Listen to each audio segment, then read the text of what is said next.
This is Umi Bozu, and that roughly translates, or exactly translates, to the Sea Monk. Now, I found out recently that all these creatures in Nioh, all these boss battles, are actually part of Japanese folklore or mythology. So they are all actual creatures that, you know, are part of that kind of Japanese folklore, which is pretty cool. I think that's awesome. Anyway, this is my experience with Umi Bozu. This is how I beat him. He was quite a difficult boss.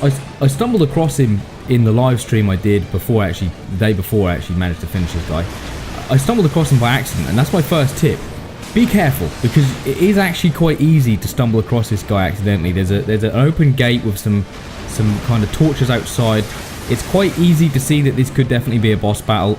Me being the curious guy that I am, I thought, hey, you know, let's pop in and take a look, and it led me to this battle. I was nowhere near ready. I had like 2 elixir on me, and I didn't have all of the bonfires lit, which is the other thing you need to do before you fight this boss. Even attempt to fight Umi Bozu, you have to go through the mission and light the 3 bonfires. It's quite self-explanatory. There's plenty of guides out there. Now, lighting the bonfires gives you the ability to do this, so you can set your sword on fire. Now, Umi Bozu himself, he has kind of 3 or 4 main attacks. That one there, when he spits kind of a blob at you. This is the next attack where he does a single arm. He also does a double arm attack where one comes down and the other comes down. And the clip you saw at the very beginning of this video, where he shoots out that massive kind of yellow beam of light, that will one-hit you. I went in there with full health. That was a one-hit kill, and I got hit by that a few times in my attempt of this. Just bad timing, like that there. It happens. Also, as well, a few other things to note when you're doing this boss battle is you can fall off the edge. If you see this bonfire here, there's the edge that leads into the water. If you slip over that, or if you're focused on the main boss himself and you're dashing from side to side, you can fall in that, and it's insta-death. So this was my tactic when he shoots that big beam of light, running close with the fire sword, strike him, and as you can see there, the fire damage is still taken off. It's still taken off 25 each time, as well as my sword damage. So his health is slowly going down. Now, you have to play this game with him. He does the arm attacks and his very limited ones.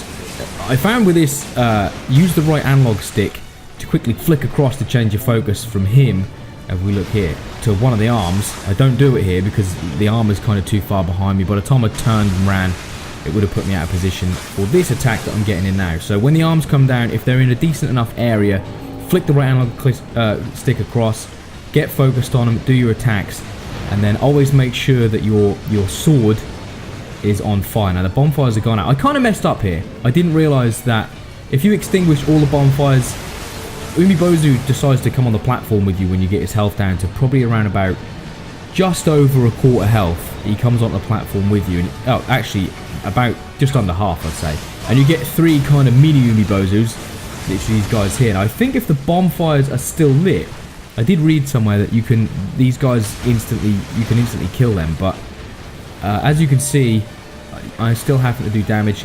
Always good to just throw some grenades at those, because they'll take them down to a slither of health. You may need one or 2 more shots on with the sword, or another grenade, and you'll certainly finish them off. You need to get those guys out of the way so you can focus on the main man himself, because like I said, there's a lot to worry about here. Now, this stage of the attack, when he does that puddle up, where he kind of spreads out and then goes back up to his normal form, if you're in that range, that's an insta-death. So make sure, if you're going to go in, get your attacks. I'd say, I mean, I'm using the low stance here, so my guy's a little more agile, although I just get hit with that attack. Doesn't really prove my point very well.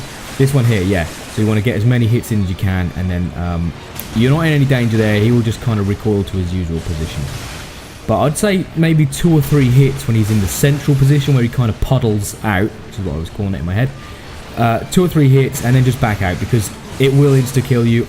To be honest, as you see here, I actually used this time to use my fire amulet, or to pop elixir, or to just kind of, you know, reset myself, get back into a decent range so I can start avoiding his attack. Again, not proved very well with that effort there.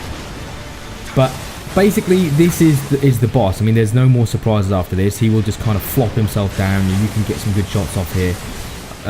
If you have run out of the bonfires, obviously, like I've just done here, the fire amulet is a very useful tool to use.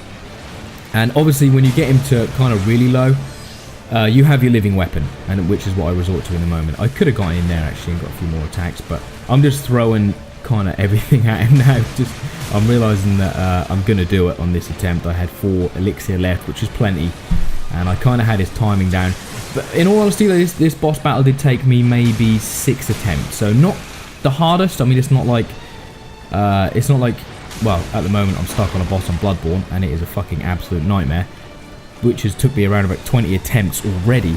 It's nowhere near that level. This guy is very easily doable. Once you work his pattern out, you get your timing down, and if you go in with the correct amount of equipment and with the bonfires lit, and even enough fire amulets as well. There we go. You just see me now throwing caution to the wind with a living weapon, and finally putting this thing to rest. I hope that's the last we see of him, because he was a bit of a pain in the ass. But there we go. So that was my tactics that I used. That was kind of the timing. There's different attacks you use in the game. So a few things to note. Obviously, be careful of the platform. Make sure the bonfires are lit. And as always, go in there with full elixir, because you cannot ever have too many of them. I hope this video has helped somebody on the internet, or even if you guys just watch it for entertainment. And mainly for the people that were watching the stream as well, just to prove that I did do it, because the stream from here on out obviously will be past this point. So leave a like on the video, people. If you enjoyed the content and you want more of it, then hit the sub button, and I will see you in the next video. Peace out.